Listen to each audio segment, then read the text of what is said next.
नमस्कार, आप देख रहे हैं स्वामी न्यूज और मैं हूं राजीव शर्मा। और अब चलते हैं खबरों के सफर पर प्राइम टाइम बुलेटिन के साथ। अजमेर नगर निगम द्वारा आज अवैध होटलों के खिलाफ बड़ी कार्रवाई की गई। नगर निगम द्वारा गंज क्षेत्र स्थित होटल शोभराज के पीछे और अंदरकोट स्थित सकीना पार्क को सीज किया गया।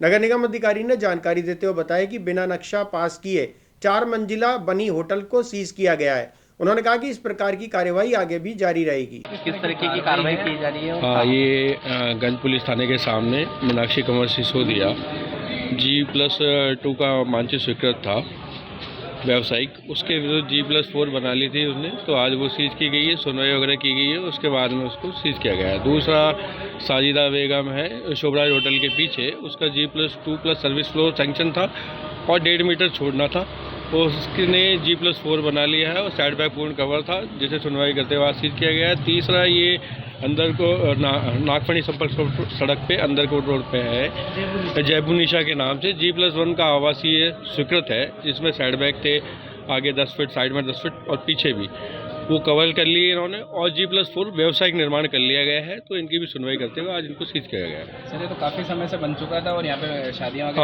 हो रही थी, लेकिन जैसे ही शिकायत प्राप्त हुई, जांच की गई, पूरा रिकॉर्ड से नक्शा निकला गया, फिर आज इसको सीज किया गया। सर, आगे भी कार्रवाई जारी रहेगी? हाँ, बिल्कुल, कार्रवाई निरंतर जारी रहेगी। आज विजय दिवस के अवसर पर बजरंगगढ़ स्थित विजय स्मारक पर पूर्व सैनिक अधिकारियों ने एकत्र होकर देश के वीर शहीद जवानों को भावपूर्ण श्रद्धांजलि अर्पित की। इस मौके पर वक्ताओं ने विजय दिवस के महत्व और भारतीय सेना की वीरता को याद किया। श्रद्धांजलि कार्यक्रम में क्षेत्र के गणमान्य लोग भी उपस्थित रहे। सर, आज के दिन 16 दिसंबर 1971 को भारत और पाकिस्तान की लड़ाई में भारत ने पाकिस्तान के जनरल नियाजी के साथ में 93 आज़ाद सैनिकों को सरेंडर करवाया और आज के दिन विजय हासिल की। इसी को लेकर के हमारे जो 16 दिसंबर को हर वर्ष इसको विजय दिवस के रूप में मनाया जाता है, और आज हम इसीलिए यहाँ पर एकत्रित होके और हमारे जो जिन्होंने सर्वोच्च बलिदान दिया था युद्ध के दौरान, आज हम उनको पुष्प अर्पित कर श्रद्धा सुमन अर्पित करके उनको याद करेंगे और उनका नमन करते हैं। और आज ही के दिन मतलब हर वर्ष इसी को मनाया जाता है। और जो है आज इसकी जो स्थिति है, जो ये टैंक देख रहे हो आप पीछे, ये भी पाकिस्तान का लिया हुआ टैंक है, जो जीता हुआ टैंक है, जिसको हम यहाँ रखा हुआ है। लेकिन आज हमारे प्रशासन की कमजोरी की वजह से आज जो इसकी दुर्गति हो रही है। जो विजय स्मारक बनाया गया है, लेकिन इसका मेंटेनेंस आज कोई नहीं किया जा रहा है, और हमारी संस्था के द्वारा प्रशासन को बार बार लिखित में और मौखिक कहने के बावजूद भी इसकी मेंटेनेंस नहीं की जा रही है। हम प्रशासन से ये मांग करते हैं, या तो इसके मेंटेनेंस करें और या इसका बजट पास करके पूर्व सैनिकों को दे, ताकि हम इसके मेंटेनेंस कर सकें और हमारे इसको जो विजय जो हासिल की गई है, जो इसका स्मारक हमने बनाया गया है, उसके दुर्गति नहीं हो और अच्छी तरह से रह जाए। इसमें कौन कौन शामिल रहा आपके प्रोग्राम में? आज के प्रोग्राम में आज हमारे जो अखिल भारतीय पूर्व सैनिक सेवा परिषद के चित्तौड़ प्रांत के अध्यक्ष कमांडोर अंशुमन दत्त सर, और हमारे इंडियन एक्स सर्विसमैन लीग के अध्यक्ष कमांडर जगदीश सिंह राजावत सर, और हमारे अजमेर के अखिल भारतीय पूर्व सैनिक सेवा परिषद के अध्यक्ष कृष्ण मुरारी मिश्रा जी, और हमारा अखिल भारतीय पूर्व सैनिक सेवा परिषद के सेक्रेटरी जनरल सेक्रेटरी बाल सिंह रावत, और बाकी हमारे पूर्व सैनिक साथी भवानी सिंह जी टीबड़ी, जो कि हमारे प्रभारी मीडिया प्रभारी हैं, वो भी शामिल है, और हमारे साथी लोग। मेरा नाम बाल सिंह रावत, अखिल भारतीय पूर्व सैनिक सेवा परिषद अजमेर के जनरल। कुछ दिनों पूर्व नसीराबाद के रामसर में गौवंश के साथ हुए अमानवीय व्यवहार के विरोध में आज गौ रक्षक दल और शिवसेना के कार्यकर्ताओं ने पुलिस अधीक्षक को ज्ञापन सौंपकर तीसरे आरोपी को भी गिरफ्तार करने की मांग की। कार्यकर्ताओं ने कहा कि आरोपियों द्वारा इस तरह का कृत्य माहौल खराब करने की नीयत से किया गया। ऐसे आरोपियों के खिलाफ सख्त कार्रवाई होनी चाहिए। नाराजगी ये है कि ऐसी घटना की पुनरावृत्ति कभी नहीं हो। जो विशेष समुदाय के लोग जिन्होंने जानबूझकर ये कृत्य किया है, जो ट्रैक्टर के बांध के गोवंश को घसीटा है, ये हिंदू समाज कभी बर्दाश्त नहीं करेगा। अगर ऐसी पुनरावृत्ति होती है तो उग्र आंदोलन करेगा, बंद करेगा, विरोध करेगा, धरना प्रदर्शन सब करेगा। और जो आरोपी है उनको कठोर से कठोर सजा दी जाए। इसमें एक आरोपी शेष है, उसको पुलिस से निवेदन है कि जल्दी से जल्दी गिरफ्तार किया जाए। अगर गिरफ्तार नहीं किया जाता है तो 5 दिन बाद यही आंदोलन करेंगे, धरना प्रदर्शन करेंगे, कलेक्टर महोदय के बाहर करेंगे। कौन है आरोपी? रामसर गांव के तीनों विशेष समुदाय के लोग हैं। उन्होंने जानबूझकर माहौल खराब करने की कोशिश की है, जिसमें एक गोवंश की मौत हो गई है। ये घटना एक गंभीर घायल है। हम ये चाहते हैं कि ऐसी घटना की पुनरावृत्ति नहीं हो, कठोर से कठोर सजा दे, पुलिस प्रशासन अपना काम करे। हम बिल्कुल अपना काम कर रहे हैं। आपका परिचय? गोपाल शर्मा, जिला प्रमुख शिवसेना। सर मामला रामसर गांव का है, नसीराबाद के पास रामसर गांव है, वहां का है। वहां के 3 मुस्लिम भाइयों ने मिलकर गौवंश को ट्रैक्टर के पीछे बांध के घसीटा, उनको मारने की नीयत से। तो हम ये ज्ञापन देने आए हैं कलेक्टर साहब को, उन अपराधियों के खिलाफ सख्त से सख्त कार्रवाई की जाए, उनको कड़ा से कड़ा दंड दिया जाए। और जो जिस रिपोर्ट करता भाई है सूरज रेगर, उसकी सुरक्षा की मांग करने हैं एसपी साहब से। भाई उसको भी धमकियां मिल रही है, इसलिए ये ज्ञापन देने हैं कलेक्टर। ये गोरक्षा की है और हम गोरक्षा के पूरे सारे गोरक्षा दल के तरफ से हैं। और ये गोरक्षक भाई इसने रिपोर्ट दी है, भाई ये अपराध किया उन्होंने, मुस्लिमों ने। तो इसके लिए कब की घटना है ये 13/12/2024 रात नहीं 2 गिरफ्तार हो गए हैं, अभी एक बाकी है। एक गौवंश की मौत भी हो गई इसमें। मेरा नाम राजेश गुजर है, राजू खटाना, गो विधायक, किशनगढ़ विधानसभा। जयपुर में कोचिंग सेंटर में छात्रों की जहरीली गैस के कारण गंभीर स्थिति पैदा हो गई, जिसके परिणाम स्वरूप उन्हें अस्पताल में भर्ती कराना पड़ा। इस घटना के विरोध में अजमेर में एनएसयूआई के कार्यकर्ताओं ने मुख्यमंत्री के नाम जिला कलेक्टर को ज्ञापन सौंपा। ज्ञापन में उन्होंने अवैध रूप से चल रहे कोचिंग सेंटरों के खिलाफ बड़ी कार्रवाई की मांग की। कार्यकर्ताओं ने आरोप लगाया कि ऐसे कोचिंग सेंटरों में सुरक्षा के पर्याप्त इंतजाम नहीं होते, जिससे छात्रों की जान को खतरा हो सकता है। कल जयपुर स्थित उत्कर्ष क्लास कोचिंग सेंटर है, जिसमें जहरीली गैस फैल जाने से 10 छात्र छात्राओं की गंभीर हालत है। उसको लेकर आज हम जिला कलेक्टर महोदय अजमेर को ज्ञापन देने आए हैं मुख्यमंत्री के नाम। उसमें हमें प्रशासन की लापरवाही देखने को मिली है। हम हमारी मांग उठाने आए हैं। जिस प्रकार अवैध कोचिंग जो चल रहे हैं प्रदेश के अंदर, जिले के अंदर जो अवैध कोचिंग चल रहे हैं, प्रशासन की मिली भगत से चलते हैं। नगर निगम की कोई कार्रवाई नहीं है, उस पर जेडीए की कोई कार्रवाई नहीं है। उसको हम हमारी मांग उठाने आए हैं कि उन पर कार्रवाई करें। जो भी अवैध कोचिंग चल रहे हैं, जो भी ये कोचिंगों के नाम पर अवैध वसूली करते हैं, फीस की एक निर्धारित की जाए सरकार द्वारा। ये 1-1 लाख रुपये फीस लेते हैं, कोई देख सकते हैं आप 25-25 हज़ार रुपये फीस लेते हैं। एक आम छात्र, पढ़ने वाला छात्र इतनी फीस कहाँ से भरेगा? उसको लेकर भी हमारी ये मांग है। और ये जो अभी जो घटना हुई है जयपुर के अंदर, जहरीली गैस फैल जाने से 10 लोग घायल है, 10 छात्र घायल है, उसको लेकर आज हमारी मांग लेके आए। आने वाले समय में भी अगर ऐसी घटना ना हो, उसको लेकर हम हमारी मांग लेकर आए हैं कि इस पर कड़ी से कड़ी एक जांच एजेंसी बनाकर इन पर जांच की जाए। और जो भी अवैध वसूल जो कोचिंग चला रहे हैं, उन पर जल्द से जल्द निष्पक्ष जांच करके इन पे कानूनी कार्रवाई करके इनकी जो बिल्डिंग है, जो कोचिंग सेंटर है, उनको सीज किया जाए। उसको लेकर आज हम जिला कलेक्टर को ज्ञापन देना है, लेकिन यहाँ जिला कलेक्टर मौजूद नहीं है, कोई भी प्रशासन का अधिकारी मौजूद नहीं है, इसलिए हमने पीए को ज्ञापन दिया है। और आप देख सकते हैं बाहर हम शांतिपूर्वक ज्ञापन देने आए थे। पुलिस प्रशासन द्वारा हमें किस प्रकार रोका जा रहा है, एक आम छात्र को किस प्रकार रोका जा रहा है, धक्का दिया जा रहा है, ये कहीं ना कहीं छात्रों के साथ खिलवाड़ है। इस तरीके का भजनलाल सरकार में छात्रों के साथ खिलवाड़ देखने को मिल रहा है। नहीं तो इस तरह की घटना हम कतई बर्दाश्त नहीं करेंगे। एनयूसीआई इसके लिए उग्र आंदोलन करेगा पूरे प्रदेश भर में। मैं अंकित घारू, एनयूसीआई करेगा। अजमेर डिस्कॉम के 17 जिलों के कर्मचारियों ने पंचशील स्थित मुख्यालय पर निजीकरण के खिलाफ विशाल धरना प्रदर्शन किया। इस दौरान कर्मचारियों ने अपनी मांगों को लेकर अपना विरोध व्यक्त किया और सरकार से निजीकरण की प्रक्रिया को तत्काल रोकने की अपील की। पंचशील स्थित मुख्यालय से बजरंगगढ़ तक रैली का आयोजन भी किया गया, जिसमें सैकड़ों कर्मचारियों ने भाग लिया। रैली के दौरान कर्मचारियों ने निजीकरण नहीं चलेगा और हमारी मांगों को मानो जैसे नारे लगाए।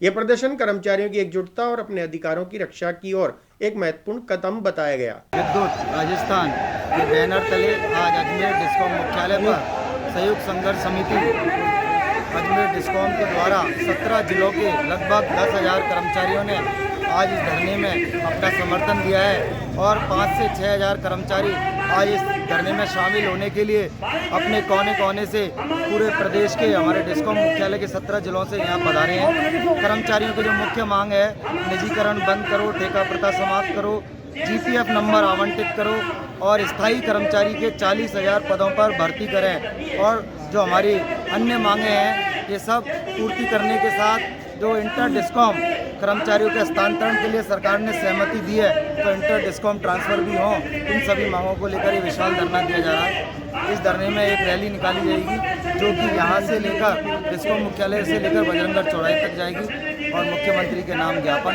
संयुक्त संघर्ष समिति। अभी कौन आया है सर अंदर? आज के इस धरने में हमारे अखिल भारतीय विद्युत मजदूर महासंघ के पदाधिकारी, राष्ट्रीय अध्यक्ष मधुसूदन जोशी, सुशील जैन महामंत्री राजस्थान विद्युत समिति महासंघ, राजस्थान भारतीय मजदूर संघ के एवं राजस्थान इंटर C2 और जो हमारे 18 यूनियन है, राजस्थान तकनीकी कर्मचारी एसोसिएशन के पूरे अजमेर डिस्कॉम के जो पदाधिकारी हैं और अन्य यूनियन मंत्रालय कर्मचारी संघ, अधीनस्थ कर्मचारी संघ, लेखा शाखा के कर्मचारी संघ, पावर इंजीनियर एसोसिएशन, इन सभी के पदाधिकारी और कर्मचारी साथी जिले के कोने कोने से पधारे हैं। संयुक्त संघर्ष समिति इनका तहे दिल से इस भयंकर सर्दी में अजमेर आने पर स्वागत करती है, अभिनंदन करती है। संघर्ष की इस घड़ी में हम सब कर्मचारी एक होकर नारा लगा रहे हैं कि मजदूर मजदूर भाई भाई लेके रहेंगे पाई पाई, मजदूर एकता जिंदाबाद जिंदाबाद जिंदाबाद। ठीक है, के साथ विनीत कुमार जैन, स्थानीय संयोजक, संयुक्त संघर्ष समिति। की ओपीएस की राजस्थान के सारे कर्मचारियों को ओपीएस लागू हो गई है। गहलोत सरकार ने लागू की थी, लेकिन हमारे विद्युत विभाग के अभी तक लागू नहीं की है और निजीकरण की सबसे बड़ी मांग है। तो इसलिए हम आज यहाँ इकट्ठे हुए हैं। नेक्स्ट प्रदर्शन हमारा जयपुर में है और हम किसी भी शर्त पर निजीकरण नहीं होने हमें पूरे राजस्थान 500 बिजली कंपनी के कर्मचारी एकत्रित होकर और आगे भी कदम उठाएंगे। फिर हमारी संघर्ष समिति बनी हुई है, वो जो भी निर्देश देगी हम मरमंडने के लिए तैयार है, लेकिन निजीकरण किसी भी सूत्र में नहीं है। आपका नाम बताओ। आपका नाम ताराचंद भास्कर, अजमेर डिस्कॉम कर्मचारी संघ। बात को लेकर के विषय आज का ये प्रदर्शन पूरे राज्यव्यापी है और राज्यव्यापी पूरे 60,000 मजदूर जो बिजली में काम कर रहे हैं, उनका निजीकरण के खिलाफ एक बहुत बड़ा संघर्ष है। सरकार ने एक तरफ तो भर्तियां करी, 60,000 लोगों को भर्ती किया, उसके बाद उन्होंने निजीकरण को ठेके देना चालू किए। आज छोटे से छोटा काम एक ठेके के नाम से पूरे राजस्थान को देने जा रहे हैं। तो हमारा ये स्पष्ट कहना सरकार से कि ये भ्रष्टाचार क्यों? क्योंकि अगर आप निजीकरण की तरफ पैसा देते हो, ठेकेदारी पैसा लेगा तो मजदूर से क्या काम लोगे? सीधी सी बात ये कि इनके जो दृष्टि है, मजदूरों की दृष्टि है, वो इनको बेरोजगार करना चाहते हैं। और जैसे सिंचाई विभाग, PWD वहाँ से वर्कर को उन्होंने खदेड़ दिया, वैसे ही ठेकेदारों का राज लाना चाह रहे हैं। और ठेकेदारों के राज में सिर्फ इतना सही मतलब है कि इनको कमीशन मिलती है। मैं स्पष्ट आरोप लगा रहा हूँ, अगर भजनलाल सरकार भ्रष्टाचार के प्रति 0 टॉलरेंस रखती है तो ये ठेकेदारी प्रथा सबसे बड़ा भ्रष्टाचार है। इसको देखे और इसको हटाए। और हमारे कर्मचारी हम काम कर रहे हैं। आज ये कर्मचारी 1957 के बिजली बोर्ड बना तब से काम कर रहे हैं। तो पूरा विद्युतीकरण सारे गाँव राजस्थान में किया 100%। उसके बाद जगह जगह ऊंचाई हमारे गए, सारा काम हम अच्छी तरह से कर रहे हैं। बाद में किससे काम करवाना चाहते हैं? ठेकेदारों से। तो ठेकेदारों से भी कमीशन मिलती है। मेरा आरोप यह भी है, ये कमीशन ये हमसे तो ले नहीं सकते, हम तो तनख्वाह लेकर परिवार पालते हैं, लेकिन ठेकेदारों के माध्यम से ये अरबपति बनना चाहते हैं। और हम आरोप लगाते हैं जो यहाँ पर MD बैठते हैं उनको भी धरातल कुछ मालूम नहीं है, वो सीधे सीधे आंकड़े फर्जी देते हैं और फर्जी आंकड़े दे करके सरकार गुमराह करते हैं। मैं पुनः सरकार से निवेदन करूंगा कि आज की स्थिति को समझे। विद्युत एक ऐसा उपयोगी जनउपयोगी उद्योग है जिसमें सारी जनता का काम है। उद्योग विद्युत से चलता है, खेती विद्युत से चलती है, घर विद्युत से चलता है, दुकान विद्युत से चलता है, घर घर में विद्युत है। अगर घर घर से आप मुकाबला करोगे तो सरकार कैसे चलाओगे? आज कहाँ लोग आए इसके अंदर? आज हमारे पूरे 10,000 लोग हैं यहाँ के निगम के सारे आए।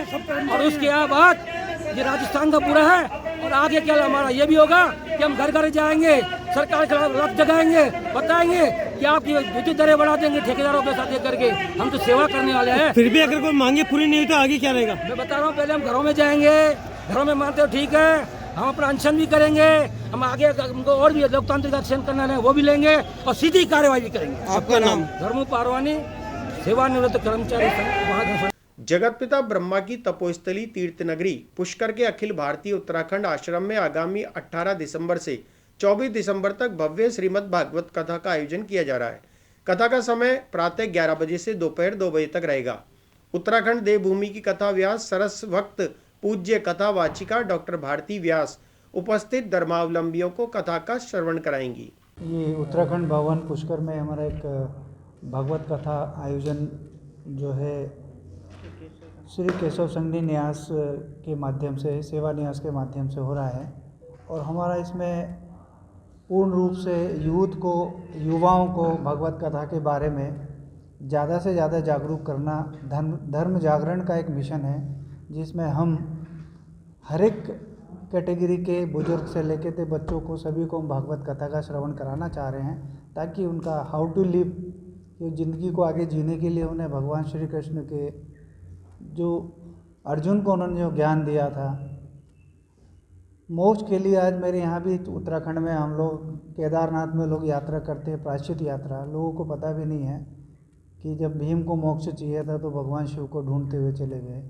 वही युद्ध किस किस चरण में किस किस को क्या क्या भोगने को मिला था, वो भगवत गीता और गीता सार से मिलता है। वो हम उन बच्चों को दे के उनके अपनी आगे की ज़िंदगी को जीने में हम सरलता लाने की। उत्तराखंड के मुख्यमंत्री भी यहाँ, हाँ, हमने माननीय मुख्यमंत्री जी को निवेदन किया है और व्यक्तिगत रूप से मैंने खुद जाके उनको निमंत्रण दिया है, उन्होंने स्वीकार भी किया है।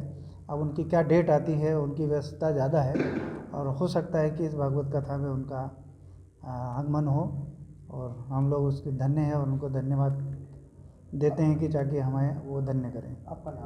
मैं युवाओं को कैसे एकत्रित करेंगे, स्कूलों में या कॉलेज में जाएंगे? हाँ, हम स्कूल कॉलेज में जाके जो स्कूल ऑनर्स हैं और हमारा संघ परिवार की जो विद्या भारती हमारे के माध्यम से जो विद्यालय चलते हैं, उनसे हम रिक्वेस्ट करेंगे कि वो बच्चों को हमारे यहाँ भेजें। स्पेशली सैटरडे संडे हम ज़्यादा प्रीफर करेंगे ताकि उनकी पढ़ाई में व्यवधान ना हो।